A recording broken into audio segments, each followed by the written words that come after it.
welcome back to another episode of Bagged and Board. I am Vlad St. Valentine, and with me is the host with Ramosis, Mr. Caidan Ramos. How you doing? I've been better, actually, after reading this one. Yeah. This one was rough, man. What I tell you guys? I said, you better not red fern where the red fern grows me, and you fucking old yell at me when I wasn't looking. Mm-hmm. You were watching out for one thing, and they came around and Yeah. I was waiting for that sad barrel moment, and we almost got it. And instead, just and you had to do it to the differently abled dog too. Did I say that right? I'm trying, guys. I really fucking am, man. I'm a white middle class kid from the suburbs. I'm gonna get all sorts of shit wrong. I'm going to say some ignorant ass shit sometimes. You guys aren't going to believe what's coming out of my mouth. Nothing to be done about it. Sorry. But this one was a kick in the fucking dick, in the stomach, and then the dick again. And then in the heart. Just stomped on the heart. You won't be needing this.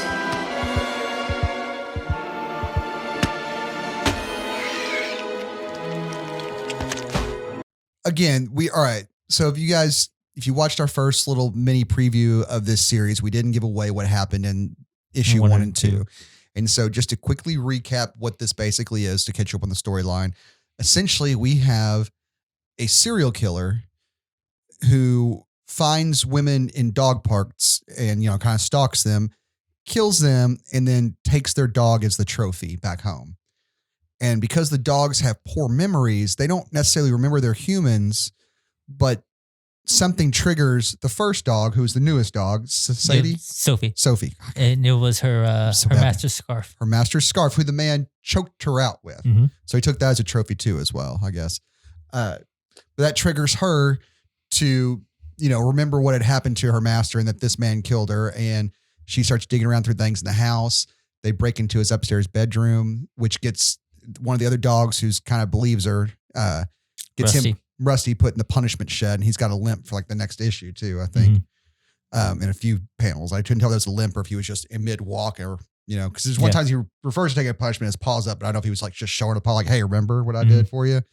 Not clear if he's still injured or not. I guess it doesn't really matter. He takes a punishment, but they find a picture. They find a bunch of pictures of women. One of the other dogs remembers going to the park with their current master and meeting women. And one of the other dogs recognizes one of the women in the photos. So that was my human before this. Roxanne was that one. Yeah, it was Roxanne. She's a collie. Yeah, border collie. We start off this one with, a lot of the dogs haven't really come around to believing this yet, or they don't remember. And some of them are trying to, humor her essentially. But Roxanne remembers now, and she's kind of ashamed of herself for forgetting her human. And, the bloodhound refuses to believe it and tells it it's all nonsense and fake memories and that the other dogs are riling him all up. And he just staunchly refuses to believe it. So he's kind of our antagonist within the dog sect here, which is weird. I thought it was going to be the big one, but which it may still be. It may still be, but you also, Earl, the bloodhound, he also goes and tattles all them later on. Well, I was going to get there. At the end of this one. Yeah. So we're on issue 3.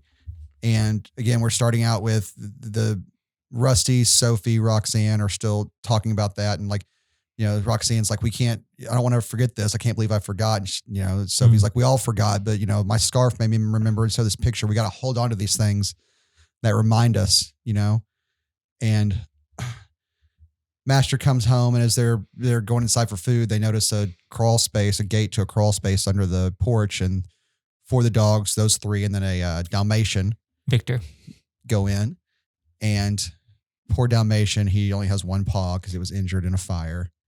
Little brave son of a gun. Anyway. Well, they paw at the shovel, and the shovel opens up, and they get into the crawl space, and they start digging around.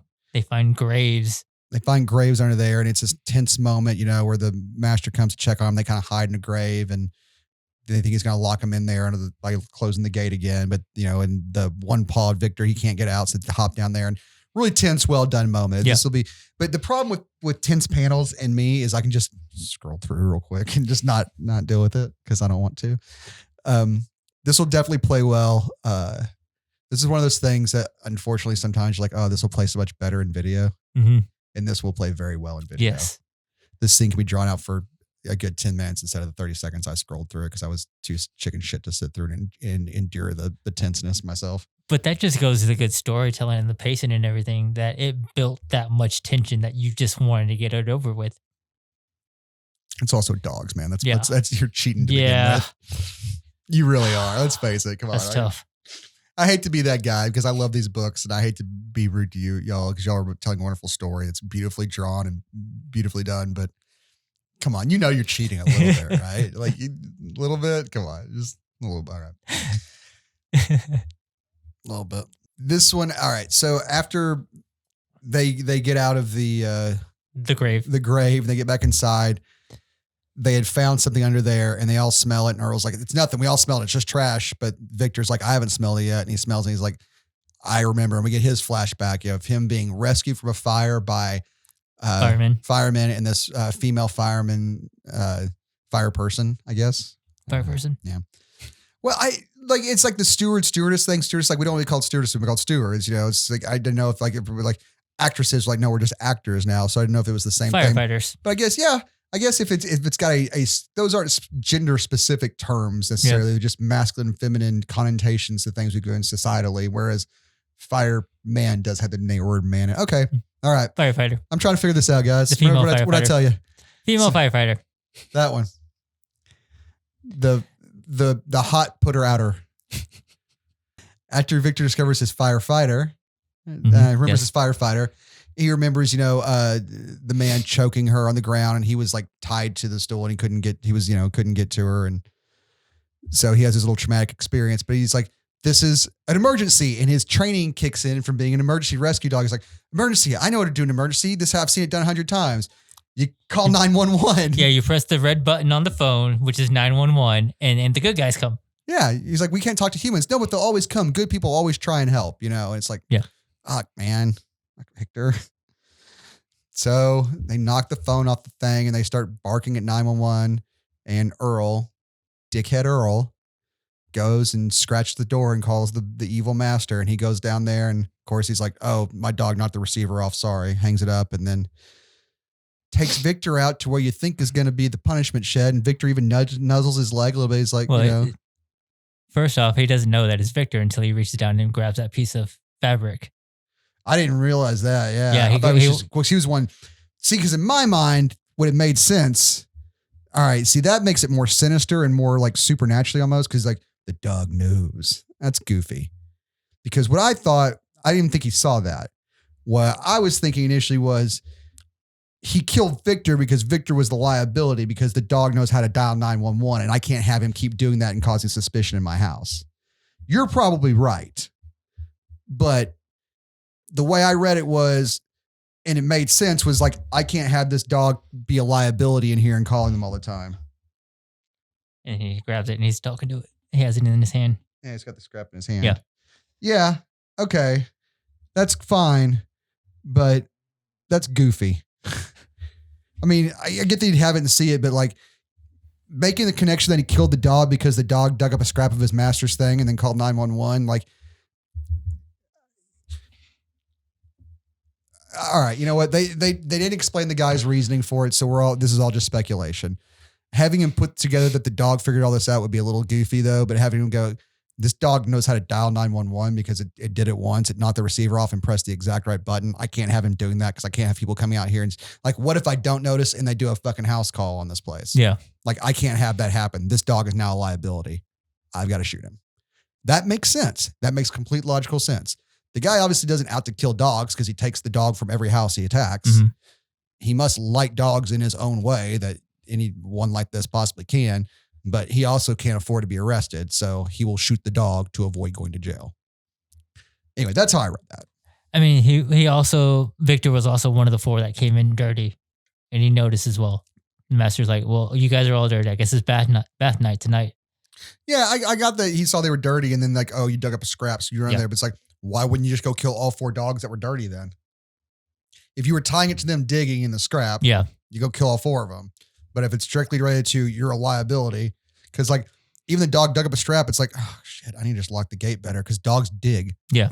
It's not like they're on to me. I better kill the dog before they find out. Like, you're not thinking that your dog's Sherlock fucking Holmes. Like, This isn't the Great Mouse Detective. We ran down this book pretty quickly as far as a plot goes, because this is a relatively short story as far as the plot and what's actually happening, because it's so much is driven by the pacing and the tension and the art, and also the time you spend with these dogs in the despair that they're experiencing, and not just what's happening, but the fear of loss of the memory.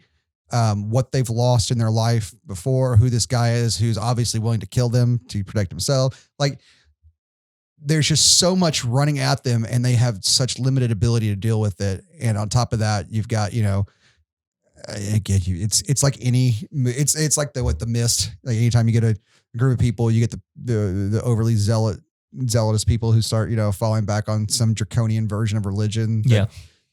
Demands sacrifice and dogmatic paganism for some reason. I don't know why that happens. I don't know why everyone's like, well, as soon as things are going shitty, we're going to have to take Christianity, but we're going to pretend like it's all the old pagan religions, and we're just going to sacrifice the shit out of everybody.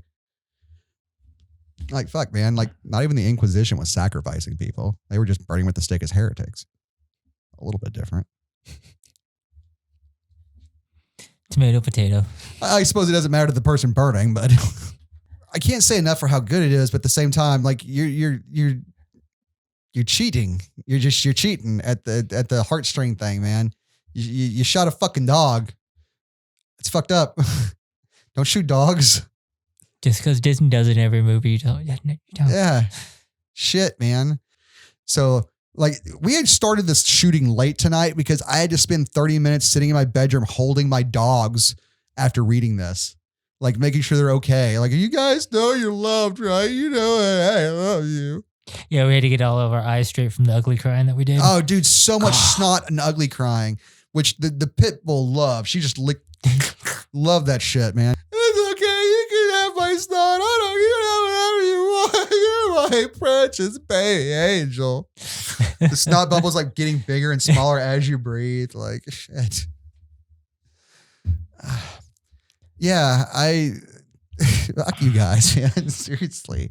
But I'm not, take that in the loving way it's meant. Yeah, it's a great story. The pacing's great. The art's great. The dialogue is just wonderful. And it's a shame that it's this good to be that heartbreaking in this issue. Yeah. Yeah. Well, it's not a shame. You guys did great. Yeah. The emotional reactions we're having right now are ones you should be very proud of listening from us. But at the same time, fuck you.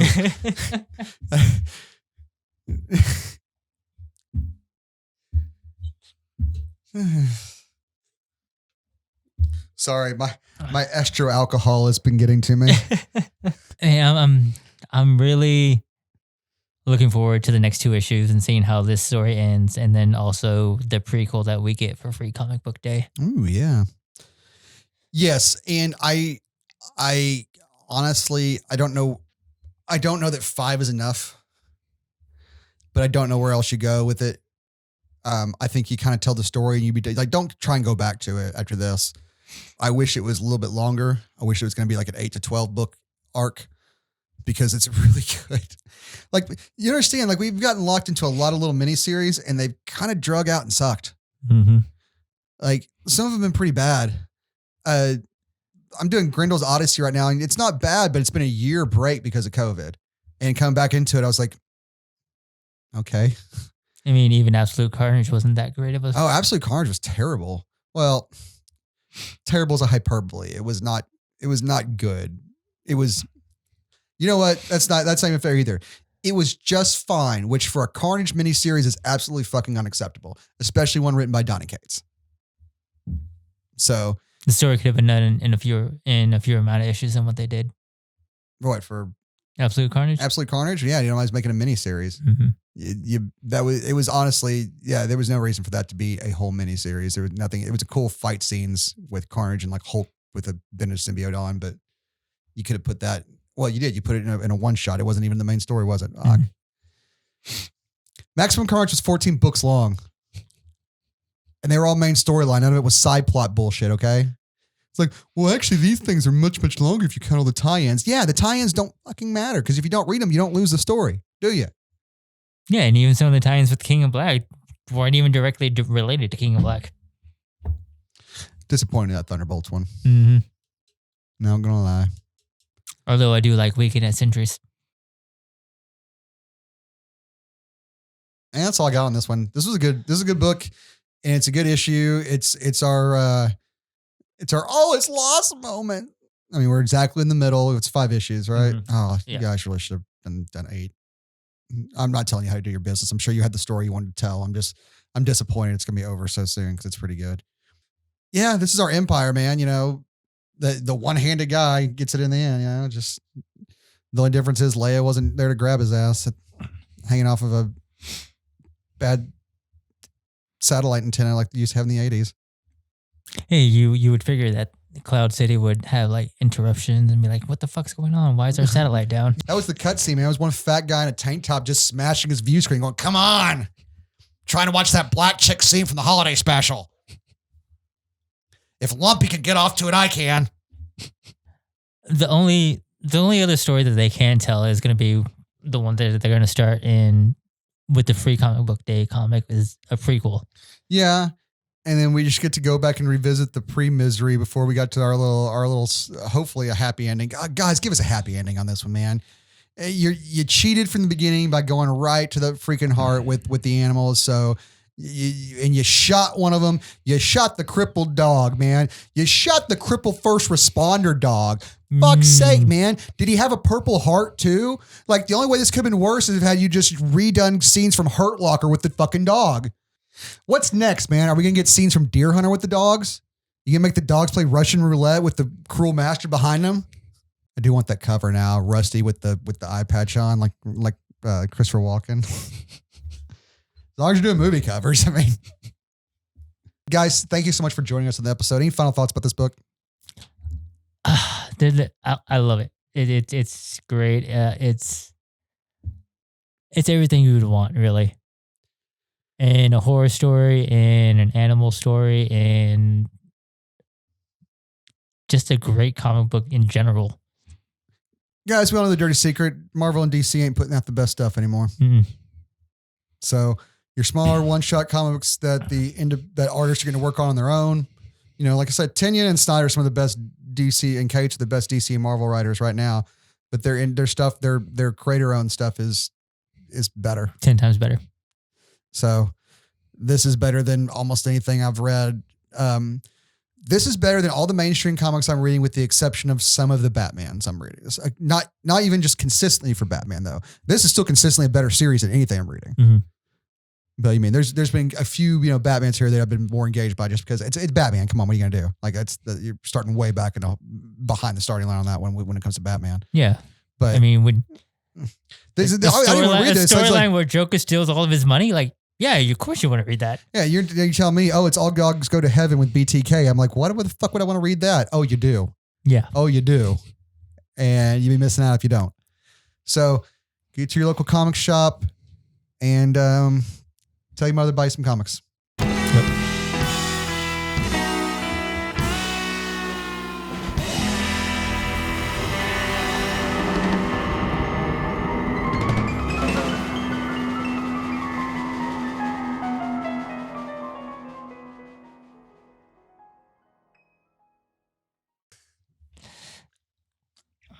I saw someone left a comment, or it was on one of those like neckbeard things. Someone left, it's like, you want to look at the sissification of men. There are all these in pussy, blah, blah, blah, beta cucks.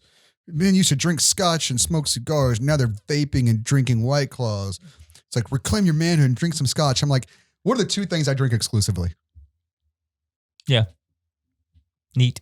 No. What are they? Tell them. White Claw and Scotch. White Claws and scotch. So fuck your shit. I've got a humidor out there too. And I'm not above vaping. It's kind of gross, but I've done it. My point is, you put whatever the hell you want into your body, whether it be vape, smoke, hard alcohol, bitch alcohol, another man's dick. It doesn't fucking matter. It doesn't make you less of a man. You take whatever the hell you want to and you be fucking proud of it. That's what makes you a man, damn it. Yep. All right.